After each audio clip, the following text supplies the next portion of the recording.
Komisi Pemilihan Umum, KPU Provinsi Sulsel, menggelar sosialisasi dan pendidikan pemilih, Cafe Demokrasi Pemilihan Serentak 2024 di Red Corner Cafe Makassar, Senin 8 Juli 2024. Kegiatan tersebut dibuka Komisioner KPU Sulsel, Divisi Sosialisasi KPU, Hasrudin Husain.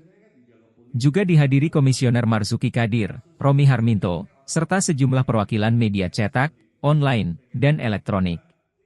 Agenda ini menampilkan dua pembicara dari praktisi media, yakni Komisaris Harian Berita Kota Makassar, yang juga Direktur Media Online, ujungjari.com, Fahrudin Palapa, serta dosen UIN Alauddin, yang juga mantan Ketua Aliansi Jurnalis Indonesia, Aji Sulsel, Andi Fadli. Hairudin Husain pada kesempatan ini memaparkan tahapan Pilkada Serentak 2024 yang akan dilaksanakan ke depan.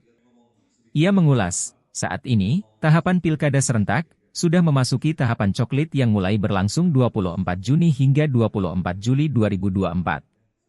Untuk tahapan pendaftaran, 24 hingga 27 Agustus 2024.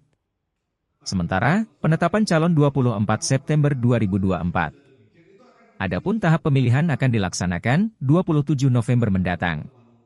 Sementara, Fahrudin Palapa mengatakan, relevansi antara media dengan pelaksanaan Pilkada Serentak sangat penting. Media harus bisa mengawal Pilkada dengan prinsip netralitas, khususnya dalam mengemas pemberitaan. Apalagi, dalam bekerja banyak regulasi yang mengatur, di mana media harus berdiri di semua golongan, termasuk dalam konteks Pilkada. Selain itu, kata Fahrudin, dalam organisasi profesi, kerja-kerja wartawan diatur kode etik jurnalistik yang menekankan pentingnya netralitas. Sementara, Andi Fadli mengingatkan pentingnya melakukan cek, recheck, dan cross-check dalam menulis setiap pemberitaan Pilkada. Hindari membuat berita yang terindikasi hoaks, karena bisa merusak demokrasi. Etika, saya ngomong sedikit soal apa, ngomong teoritis sedikit karena saya sekarang memang lebih banyak di kampus, saya sudah tidak lebih banyak di lapangan.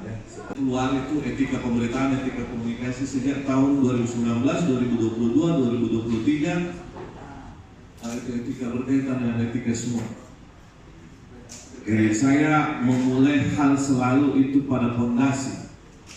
Kalau etikanya kurang baik, saya pernah muat itu di Fajar, tulis di Fajar dan di Tribun. Kalau etikanya kurang baik, meskipun dia pintar, maafkan saya ngomong, meskipun profesor, kalau etikanya mengkonjak, majak, jelek gitu. Karena fondasi itu etika. Pak Pemret, tolong dikoreksi saya, benar. Download Tribun X sekarang, menghadirkan lokal menjadi Indonesia.